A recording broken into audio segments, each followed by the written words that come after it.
قد كفاني علم ربي من سؤالي واختياري. Banyak riwayat dalam Syarah Ratibul Haddad itu disebutkan kemuliaan orang sholawat, kemuliaan orang sholawat. Dan diantara dari kemuliaan sholawat adalah nanti ketika sakratul maut. Itu disampaikan Habib Abu Bakar tadi. Kalau sudah orang sakratul maut ini, ya Allah hadirin, hari yang paling genting buat kita semua. Kita hari-hari biasa 1-2 setan yang goda, tapi kalau sudah sakratul maut, itu disebutkan Habib Abu Qadir mengatakan 70.000, dan setan mengerahkan semua daya upayanya untuk membuat orang itu mati su'ul khatimah. Ini menakutkan.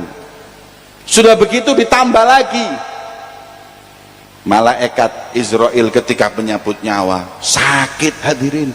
Jangan lagi kita, Nabi ketika ditanya bagaimana rasanya ketika engkau dicabut nyawamu wahai Nabi, beliau menjawab rasanya seperti dikulitinya hewan hidup-hidup, nggak pakai disembelih. Itu sakratul maut. Setan mengerahkan semua daya upaya. Jangan lagi kita mau merasa aman. Ya kalau Habib Abdullah bin Husain bin Thahir, kita Imam Malik, tahu Imam Malik ketika sakratul maut didatangi setan, didatangi murid-muridnya mengatakan la ilaha illallah, kata Imam Malik la, enggak Imam, la ilaha illallah, enggak. Nangis muridnya Imam Malik ketika ditalkin bilang tidak. Kemudian ketika beliau sadar, orang meninggal itu kadang sakratul maut, kadang sadar, kadang sekarat, kadang sadar, selalu seperti itu. Kemudian pas sadar, muridnya berkata, Imam, kenapa? Tahu nggak kau ketika tadi aku katakan, aku talkin la ilaha illallah, kau berkata tidak. Beliau mengatakan, saya nggak mengatakan tidak kepadamu, tapi aku berkata kepada syaitan yang datang kepadaku dan berkata, engkau adalah orang yang soleh, kau berhasil dalam hidupmu wahai Imam Malik. Beliau berkata, tidak, jangan kau tipu daya aku. Kalau kau mengatakan kau orang soleh, ya aku orang soleh, berarti aku ujub meninggal dalam keadaan penyakit hati. Maka beliau mengatakan tidak. Iku Imam Malik, apalagi Haji Malik hadirin. Mana mau aman kita sakratul, apalagi 70.000 malaikat, 70.000 setan. Orang-orang kayak kita ini nggak usah 70.000 setan, setengah setan cukup hadirin. Kadang-kadang setan aja kalah sama kita hadirin. Terus gimana sakratul maut seperti itu? Pedih sakratul maut, setan banyak. Mereka orang yang bersolawat kepada Nabi Muhammad mendapat kemuliaan dengan hadirnya rauhaniyatul Rasulullah bersama orang-orang yang ketika sakratul maut setan lari. Sakratul maut setan lari, tapi tetap namanya sakit ya sakit hadirin. Wong Nabi aja ketika diambil nyawanya oleh Israel seperti apa? Kambing dikuliti hidup-hidup.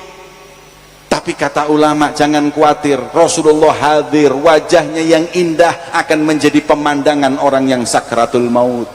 Kalau wanita melihat wajah Nabi Yusuf, tangan terpotong tanpa sadar, umat Nabi Muhammad sakratul maut yang pedih tidak akan terasa karena indahnya wajah Nabi Muhammad. Kemuliaan yang sholawat kepada Nabi Muhammad belum cukup hadirin. Meninggal setelah itu dikubur.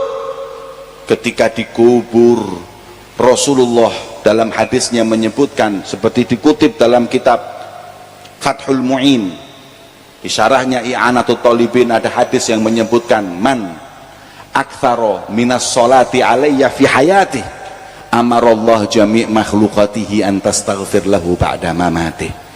Orang yang hidup di dunianya sering sholawat kepada Nabi Muhammad, maka kalau meninggal dunia Allah akan memerintahkan semua makhluknya senantiasa beristighfar untuk hamba yang memperbanyak sholawat kepada Nabi Muhammad. Masya Allah, untung kita sholawat keliling, setiap daerah yang kita sholawat ini semua nanti akan sholawat, akan istighfar untuk kita ketika meninggal.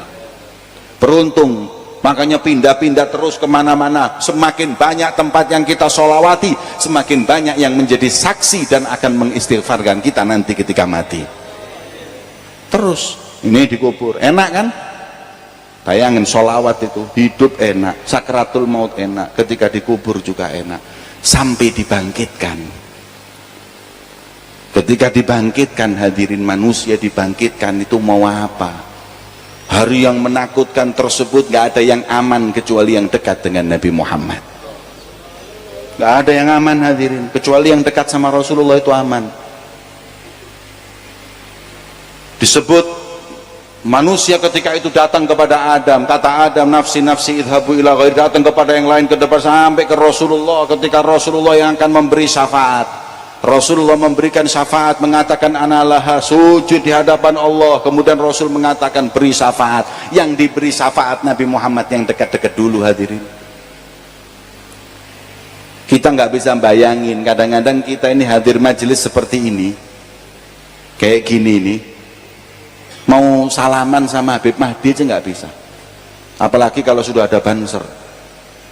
Banser ini kalau sudah ada banser, hadir mau salaman diceples tangis, deket salaman diuncal, tapi beling bansernya salaman dewi. Beling napa nggih? Banser ini masya Allah cinta sama kiai sama habaib, walaupun kadang-kadang agak sedikit lebay. Enggak, saya pernah diundang ke Lamongan itu, hadirin, sama satu kiai, banser badannya kayak Kopassus, gede-gede. Begitu turun dari mobil, langsung tangan kanan saya pegang banser, yang sebelah kiri dipegang banser, suruh minggir, dirangkul sini kanan kiri. Sampai saya mikir, saya ini ulama apa koruptor ketangkep KPK saya ini? Tapi mending banser besar, saya juga lumayan besar. Yang kesian kiai yang sebelah saya, digitukan mumbul sikilnya, hadirin. Teriak ini kiai, beb, kulo niki kiai pemaling ayam, beb.